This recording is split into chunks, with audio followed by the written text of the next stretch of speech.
마태복음 5장 21절로 26절 말씀까지 우리 한 목소리로 합독하시겠습니다. 마태복음 5장 21절로 26절까지 말씀 우리 합독하십니다. 시작. 옛사람에게 말한 바 살인치 말라.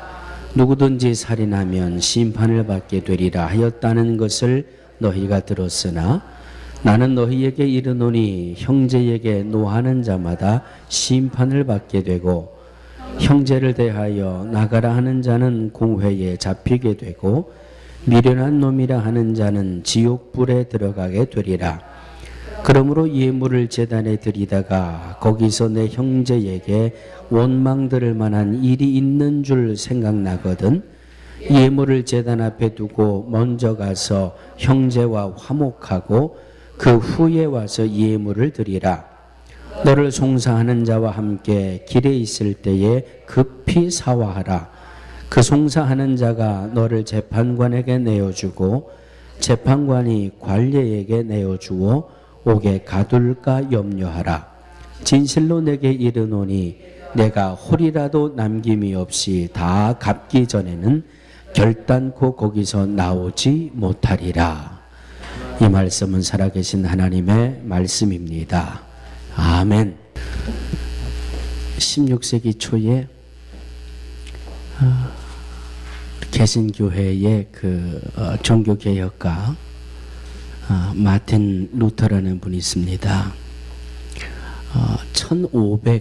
1500년대에 이 구교 캐톨릭에서 면죄부라는 것을 팔기 시작했죠. 신부에게 나와서 고해 성사를 하지 않은 나머지 죄는 신부의 도장이 찍혀있는 서류를 돈 주고 사면 어떤 죄든지 다 용서를 받는다.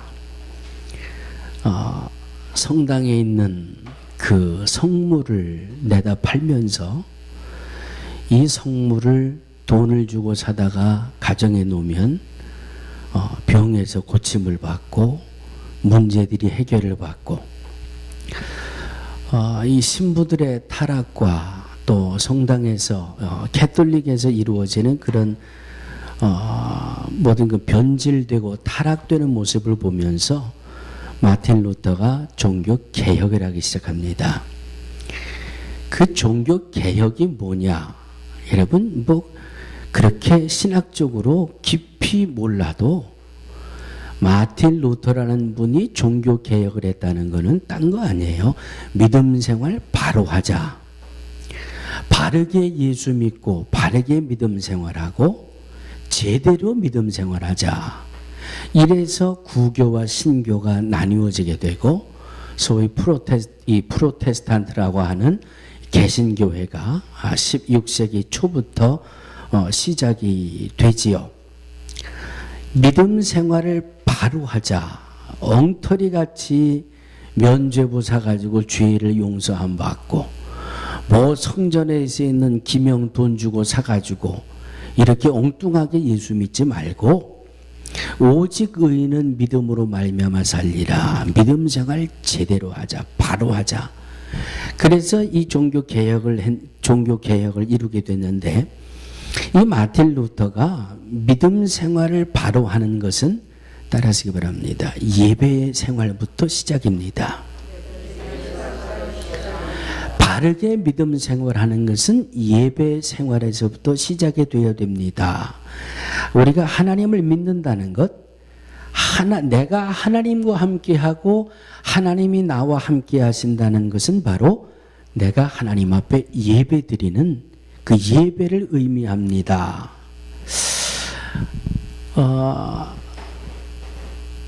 이 예배에 대해서 하나님에 대한 성도들의 전적인 응답이다. 이런 말씀을 하면서 예배를 통해서 세 가지를 이루어야 되는데 첫 번째는 예배를 통해서 우리는 하나님의 세계를 발견해야 된다. 두 번째는 예배를 통해서 내 자신을 알게 되어야 된다. 세 번째는 예배를 드리면서 하나님 안에 있는 나를 발견해야 됩니다. 한 주간 동안 참 여러 번 묵상했습니다. 예배를 통해서 하나님을 발견하고 예배를 통해서 하나님의 세계를 알게 되고 내가 지금 누구 앞에 예배를 드리고 있는지가 명확하게 되면 예배를 통해서 우리는 하나님의 세계를 만나보게 됩니다. 그런데 내가 예배하는 것이 지금 누구를 위한 예배인지 이것조차 정립이나 확립이 안 돼 있다면 예배를 통해서 하나님을 만날 수는 없어요. 우리의 예배는 누구 앞에 드려지는 예배입니까? 하나님 앞에 드려지는 예배입니다. 그러니까 예배 모든 순서들마다 한 순서도 소홀히 여겨질 수가 없고 이 예배 한 순서 한 순서를 통해서 하나님이 어떻게 역사하시고 하나님이 나를 어떻게 만나주시고 그리고 한 순서 한 순서 속에서 내가 하나님 앞에 기도할 때 하나님이 어떻게 응답을 해주셨고 내가 오늘 이 시간까지 지금 내가 여기 와 있는 것이 하나님의 은혜인 것이 나의 모습이 깨달아지게 되고 그리고 세 번째는 그래 내가 하나님 안에 들어와 있구나. 그래서 이 믿음 생활을 바로 한다는 것은 예배 생활을 바로 해야 되기 때문에 주일날 점심 때문에 예배 못 드리고 올라왔다 내려갔다 하고 이런 것을 허락해서는 안 된다고 하는 것입니다. 여러분들은 옆에 누가 앉아 있는지 빨리 한번 쳐다보세요. 그리고 내 앞에 뒤에 누가 앉아 있는지 빨리 쳐다보세요. 여러분은 오늘 여러분 주위에 앉아 계신 분의 영혼의 파수꾼이에요. 어떤 파수꾼? 예배의 실패자가 되지 않고 예배의 성공자가 되도록 하는 여러분들에게는 파수꾼의 사명이 있는 겁니다. 그러니까 내 옆에 있는 분이 아멘 소리를 적게 한다거나 설교 시간에 눈꺼풀이 무거워진다거나 할 때 파수꾼은 얼른 그분을 깨우셔서 꼬집어서라도 아멘 할 수 있게 하셔서 예배를 통해서 하나님의 세계를 발견하고 예배를 통해서 나의 모습을 발견하고 예배를 통해서 하나님 안에 내가 거하고 있는 이 모습을 발견할 수 있는 예배가 되어야 할 줄로 믿습니다. 그래서 예배가 소중한 거예요. 그냥 순서 따라서 찬송하고 순서 따라 기도하고 순서 따라 설교하고 순서 따라 봉헌하고 이것이 아니라 모든 순서를 통해서 하나님을 보고 나를 보고 하나님과 나와를 바라볼 수 있는 이런 모습이 우리의 예배를 통해서 이루어지기 때문에 오늘 예배가 너무나도 귀한 것이고 예배에 실패하면 우리의 믿음의 바른 단추가 끼워지지 못한다는 것이지요. 마틴 루터가 그렇게 강조했던 바르게 믿음 생활하자고 하는 것의 시작은 바로 하나님 앞에 드리는 예배에서부터 시작이 된다라고 하는 말씀입니다. 그래서 이 말씀을 전제로 하고 말씀을 묵상하다 보니까 오늘 본문 말씀에 탁 부딪히게 되는데 이 말씀은 하나님 앞에 예배하는 예배자의 도리, 하나님 앞에 예배드리는 우리의 바른 자세, 하나님 앞에 예배드리러 나오는 우리의 모습이 어떤 모습이 되어야 되겠나 아주 간단하게 오늘 본문은 말씀하고 있습니다. 히브리서 12장 14절 말씀을 보면 모든 사람으로 더불어 화평함과 거룩함을 쫓으라 그렇게 말씀하고 있습니다. 저를 한번 따라해 주시기 바랍니다. 모든 사람과 더불어 화평하라. 하나님 앞에 거룩함을 쫓아라. 이것이 없이는 아무도 주를 보지 못하리라 그랬어요. 예배를 통해서 하나님을 발견하고 예배를 통해서 나를 찾아내고 예배를 통해서 하나님 안에 있는 나의 모습을 발견하려면 우리는 이 예배의 바른 자세가 준비가 되어 있어야 되는데 예배자의 바른 자세는 모든 사람과 화평하고 하나님과 성결하고 이 두 가지가 모든 이 예배자의 자세라고 하는 말씀이지요. 두 번째 거는 하나님 앞에 성결한 것은 이제 후반부로 밀어놓고 모든 사람과 더불어 화평하라. 오늘 본문 말씀은 다른 말씀 아니에요. 따라해 주시기 바랍니다. 남을 원망하지 말아라. 남에게 원망 들을 만한 일을 하지 말아라. 모든 사람과 더불어 화평하라고 하는 말씀 중에 오늘 본문으로 들어와 보니까 남을 원망하지도 말고 남에게 원망 들을 일도 하지 말고 그것이 하나님 앞에 예배하는 예배자의 바른 자세라고 말씀하고 있는 것입니다.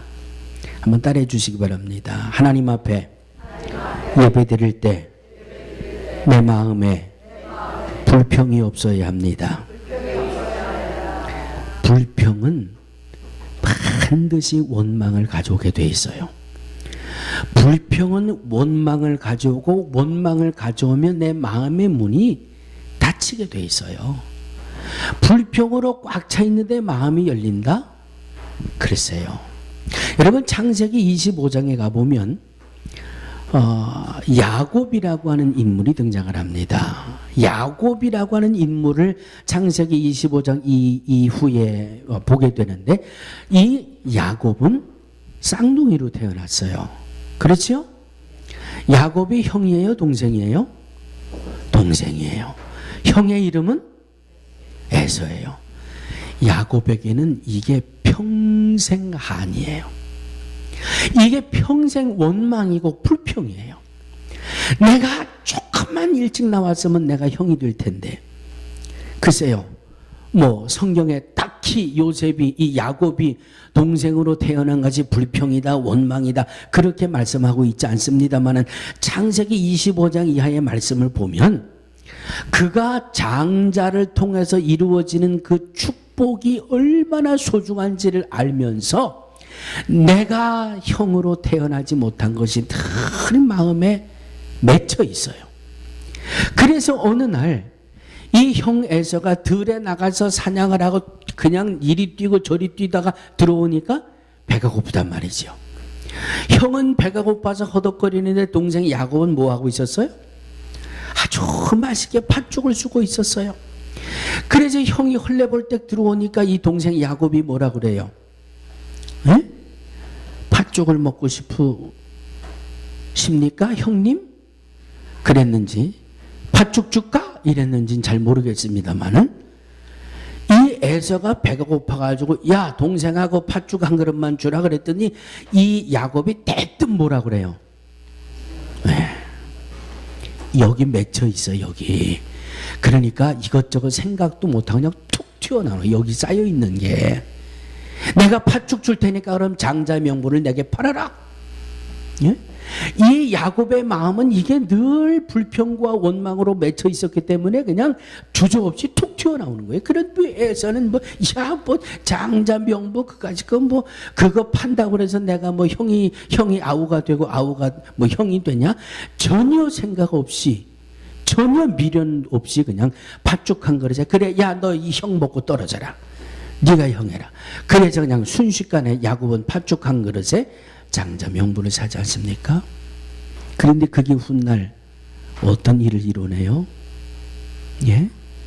아버지 이삭이 눈이 어두워서 이게 장남인지 차남인지 분간이 안 될 때 야곱은 살짝 어머니하고 동맹을 맺어가지고 형처럼 변장을 하고 들어가서 아버지에게 장자가 받아야 될 장자의 축복을 몽땅 받잖아요. 몽땅 받잖아요. 아멘. 저는 이 야곱의 모습을 묵상할 때마다 야고보서 1장 15절에 이런 말씀이 있어요. 욕심이 잉태한 즉 죄를 낳고 죄가 장성한 즉 그 말씀이 자꾸 생각이 나요. 욕심을 부리면 틀림없이 탈이 나게 돼 있어요. 그냥 하나님이 주신 건 아멘 하고 그냥 주신 것 맞게 살지. 어떡하겠어요? 어머니 이 배 쪽으로 다시 들어가서 형하고 확 뒤집어가지고 자기가 먼저 나올 수 있어요? 이미 나왔는데. 그냥 주신 것 감사하게 그것 가지고 살지. 여기 그냥 늘 맺혀 있어가지고 좋은 내가 형이 돼야 되는데 하니까 자기 형도 속여 먹었죠. 자기 아버지까지 속여 먹었지요. 이 사실이 들통나니까 형 에서가 이놈의 새끼 내가 때려 죽이겠다고 그냥 형이 눈이 그냥 서슬이 시퍼래가지고 야곱을 쫓아다니잖아요. 어디까지? 도저히 한 집에서 살 수 없어서 야곱이 외삼촌 누구? 라반의 집으로 그냥 도망가 버리잖아요. 예? 욕심이 잉태한즉 죄를 낳고 죄가 장성한즉 사망을 낳느니라. 몇 년 동안? 20년 동안 20년도 그냥 20년이에요. 자기 외삼촌 집에 가면서 뿌린 대로 거두잖아요. 뿌린 대로. 자기가 형을 속여 먹었으니까 7년 속임을 당했지요. 자기가 아버지를 속였으니까 또 7년 속임을 당했지요. 그렇게 뿌린 대로 거두고 20년 만에 다시 집으로 돌아오는데 마지막까지 자기 형 이 에서가 마음이 놓이질 않아요. 그래서 야복강에 엎드려 밤새도록 기도하고 그리고 마음의 확신을 가지고 야복강을 건넜을 때 그가 드디어 형 에서를 만나게 됩니다. 어떤 분위기로 만나요? 어떤 분위기를 만나요? 에서가 말이죠. 군사 400을 이끌고 자기를 맞으러 나온대요. 왜? 형이 동생을 맞으러 나오는데 군사 400명이 왜 필요해요? 예? 20년 전에 자기가 한 일이 생각이 나니까 형이 나를 죽이려고 쫓아 나오는구나. 그래서 재물도 앞세워 보내고 가족들도 앞세워 보내고 다 앞세워 보내. 그래도 마음의 평안함이 없어서 밤새도록 하나님 앞에 살려달라고 애원하고 그리고 건너갔더니 뜻밖의 일이 벌어지잖아요. 에서가 동생을 보더니 그를 끌어안고 목을 어긋 맡기고 통곡하며 반갑게 맞이하잖아요. 몇 분이 지금 전혀 생소한 모습으로 말씀을 듣고 있는데 집에 가셔서 창세기 25장 이후에 몇 장만 보세요. 그럼 창세기 25장 이하에 다 기록되어져 있는 말씀이에요. 창세기 33장 10절에 이렇게 야곱이 고백하고 있습니다. 내가 형님의 얼굴을 배운 적 하나님의 얼굴을 본 것 같사오며 형님도 나를 기뻐하심이니이다. 할렐루야. 형을 보는데 하나님을 보는 것 같은 감격이 있어요. 형이 나를 기쁘게 맞아주는 걸 보니까 내가 하나님을 만난 것 같은 기쁨이 있어요. 왜? 이 속에 불평이 사라지고 나니까, 이 속에 원망이 사라지고 나니까, 이 속에 욕심이 사라지고 나니까, 원망과 불평과 욕심이 사라지고 나니까 그때서야 기쁨과 감사와 감격이 찾아오는 것처럼 우리 마음속에 누구를 향한 불평, 무엇을 때문에라는 원망, 이런 것들이 남겨 있으면 우리는 하나님을 바르게 만날 수가 없어요. 마음의 불평과 원망과 다 씻어버리고 그리고 주님 앞에 나올 때 우리는 감사와 감격으로 주님을 만날 수가 있다라고 하는 말씀입니다. 할렐루야.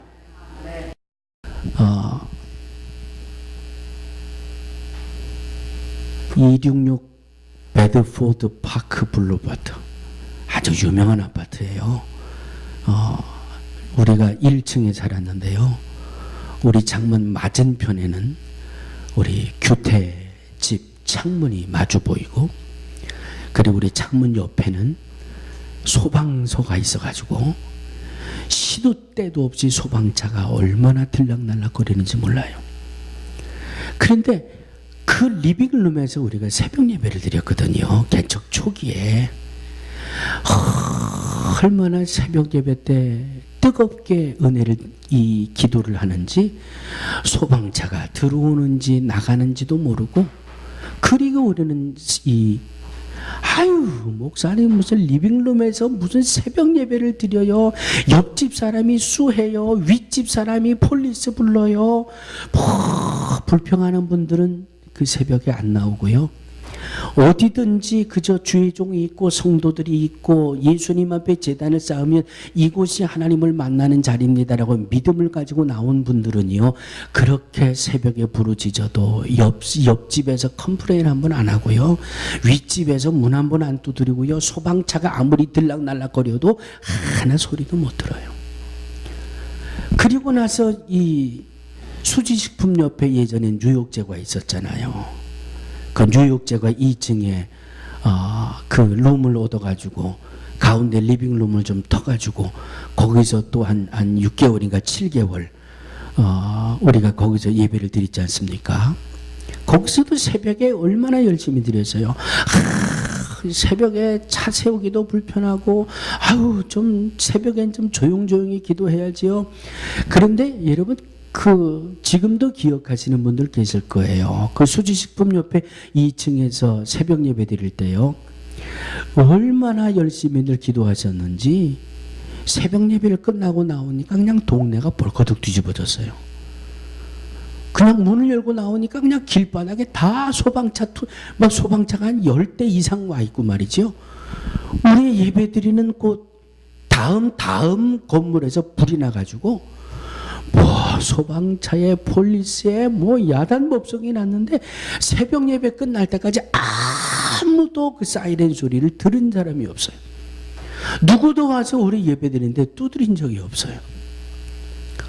원망하고 불평하면 계속 거리들이 찾아오는데 그런 거 다 제껴버리고 그냥 믿음으로 나가면 하나님이 보호해 주시고 하나님이 막아 주시고 합당한 은혜로 채워 주신다고 하는 말씀입니다. 할렐루야. 형이면 어떻고 동생이면 어떻고 장자면 어떻고 차자면 어떻고 그냥 이것이 마음에 그냥 원망거리로 남아있을 때에는 그냥 어떻게 해야 형을 속여 먹을까? 어떻게 해야 아버지를 속여 먹을까?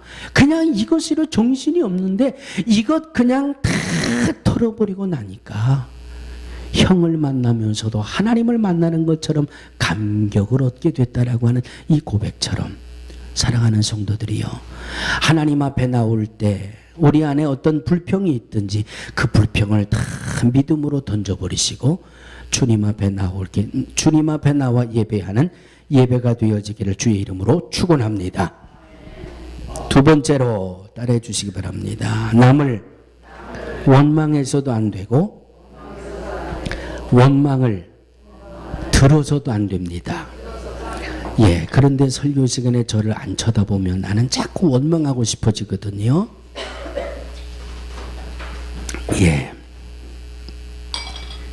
예배하는 예배자의 자세는 원망해서도 안 되고 원망을 받을 만한 일을 해서도 안 돼요. 그게 오늘 말씀이잖아요. 이스라엘 백성들이 400여 년 만에 하나님의 은혜로 출애굽을 했습니다. 하나님의 목적은 이스라엘 백성들을 애굽에서 내와가지고 가나안까지 보내야 되겠다. 애굽에서 가나안까지는 며칠 거리라고 그래요? 7일 거리, 일주일이면 가는 거리예요. 그런데 이스라엘 백성들이 애굽에서 나와가지고 일주일이면 가는 거리를 하나님이 얼마를 돌리셨어요? 40년을 돌렸어요. 40년. 일주일이면 갈 수 있는 거리를 40년의 길로 하나님이 돌리셨는데 그 이유는 감사할 줄 모르고 원망으로 가득 차 있잖아요. 이것 주면 왜 이것밖에 안 주세요? 또 딴 거 주세요. 그냥 주어도 원망이고 불평이고 이 원망이 자꾸 원망이 차니까 그 원망 죄 때문에 하나님이 40년을 광야로 그냥 그 길을 돌려버리시잖아요. 40년 동안 좀 회개하고 40년 동안 믿음의 훈련 받고 40년 동안 불평보다는 감사로 회복할 수 있게 되라. 그리고는 하나님이 40년을 돌려버리게 되는 겁니다. 사랑하는 성도들이요, 여러분은 누구에게 제일 많이 원망하십니까? 나는 아무에게도 원망 같은 거 안 합니다. 자신 있게 대답하실 분. 저는 자신이 없어서 손을 들잖아요. 원망하는 것 중에 제일 쉽게 원망하는 게 부부간의 원망을 해요. 자, 아이가 좋은 대학에 들어갔어요. 누구 때문이에요? 나의 명석한 두뇌를 담고 태어났기 때문에 잘 되는 거는 다 나 때문이고 잘못되는 거는 전부 당신 때문. 당신을 닮아서 성격이 왜 이 모양인지 모르겠다고. 예? 원망하는 것 중에 가장 쉽게 표현하는 것이 부부간에 그냥. 그런데 여러분, 이 농담이 아니에요. 어느 책을 보니까 그냥 가슴이 푹 찔리는데 말이죠. 결혼한 지 20년 이상이 된 사람들. 자, 결혼한 지 20년 이상 되신 분. 예. 20년 이상 된 남편이 잠들어 있는 아내를 바라보고 눈물이 나지 않으면 눈을 뽑아버려야 된다.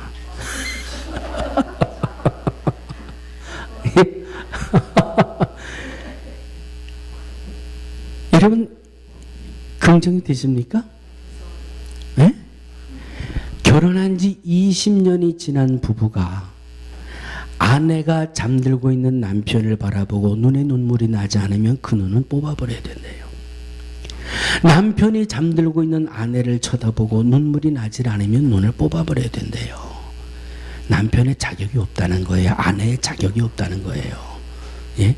나를 만나 20년 동안 나를 위해 헌신해주고 나를 위해 희생해주고 누가 나에게, 그러니까 20년 동안 내 곁에서 나를 지켜준 아내가 고맙고 20년 동안 곁에서 나를 지켜준 남편이 고맙고 그 고마움이 생각이 나면 눈물이 나는 게 지극히 당연하다. 처음에는 저도 여러분들처럼 웃었어요. 좀 그 글에는 눈을 뽑아버려야 된다 그러지만 원글에 보면 눈가를 뽑아버려야 된다 그래. 처음에 그걸 볼 때 영 꺼름직했는데 생각할수록 마음에 울림이 있어요. 생각할수록 당신 때문에 그래. 잘한 거는 다 나 때문에 그리고 잘못한 거 다 당신 때문에 잘못하고. 여러분, 원망 가지고는 가정의 평화가 이루어지질 않잖아요. 40이 넘은 지체장애자를 둔 부모가 이런 고백을 하더라고요. 아유, 이렇게 돼도 지금 내 곁에서 살아있는 게 얼마나 감사한지 모릅니다. 우리 부부 평생의 소원이 있다면 이 자식보다 딱 하루만 더 사는 것이 우리 부부의 소원입니다. 본문 23절 한번 보실까요? 23절 시작.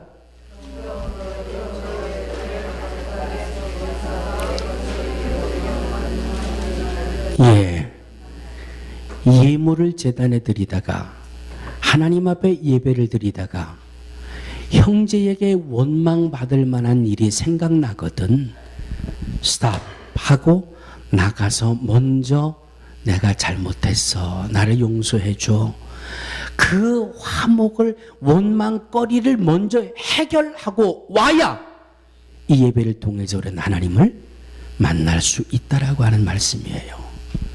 원망하지도 말고 원망거리도 남겨두지 말고 그것이 하나님 앞에 예배하는 예배자의 바른 모습이라고 하는 말씀입니다. 어떤 거지가 대문을 두드리고 배를 누르고 왜 두드렸을까요? 왜 배를 눌렀을까요? 예, 구걸하려고 뭘 좀 자기들 도와달라고 막. 근데 집에서는 아무 인기척이 없어요. 아무도 없어요. 아무 소식이 없어요.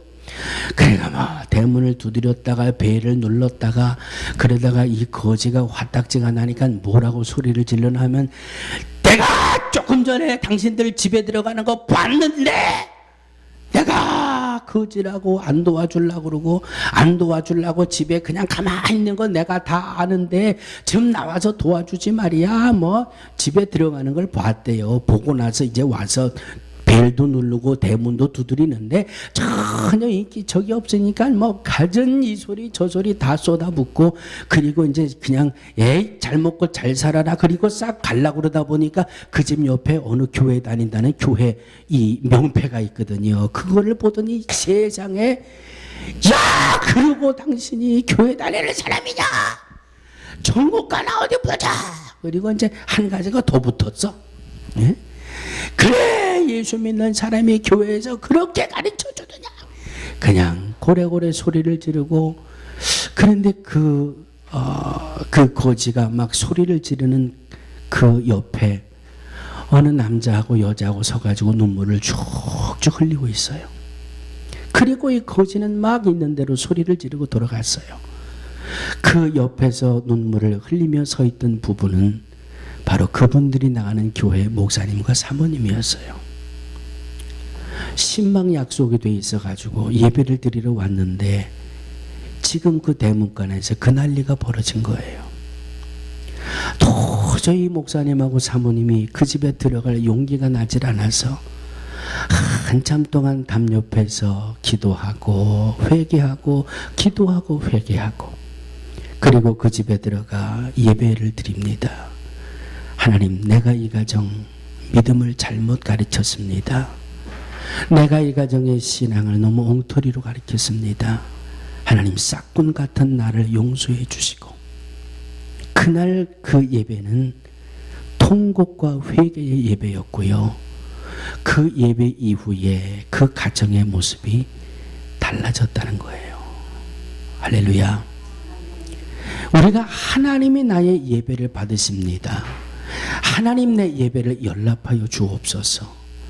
하나님이 예배를 받으실 만한 예배자의 모습이 되어야 되겠지요. 예배자의 첫 번째 모습은 하나님과의 성결의 관계예요. 예수 그리스도의 보혈의 공로로 사유함을 받고 성결의 관계, 그리고 세상에 나가 화목의 관계. 원망도 비워놓고, 원망 들을 만한 것도 비워놓고, 불평할 것도 비워놓고, 감사함으로 하나님 앞에 나와 예배할 때 우리의 예배는 진정 하나님이 연락하시는 신령과 진정의 예배가 될 줄로 믿습니다. 살아계신 아버지 하나님, 하나님 앞에 예배드리는 우리의 모습이 부족한 모습이 있었습니까? 부끄러운 모습이 있었습니까? 하나님 용서해 주시옵소서. 욕심과 교만과 불평과 하나님 원망과 원망 들을 만한 일들을 가득 벌려놓고 하나님 앞에 나와 예배 제단을 쌓지는 않았습니까? 하나님, 나를 볼 수 있게 해주시고 바르지 못한 내 모습 회개하고 새로운 모습으로 변화받게 해주셔서 하나님이 나의 예배를 연락하시고 하나님이 시간 베푸시는 은혜가 나의 심령 속에 넘쳐나는 귀하고 복된 예배가 되게 하여 주시옵소서. 예수님의 이름으로 간절히 기도하옵나이다. 아멘.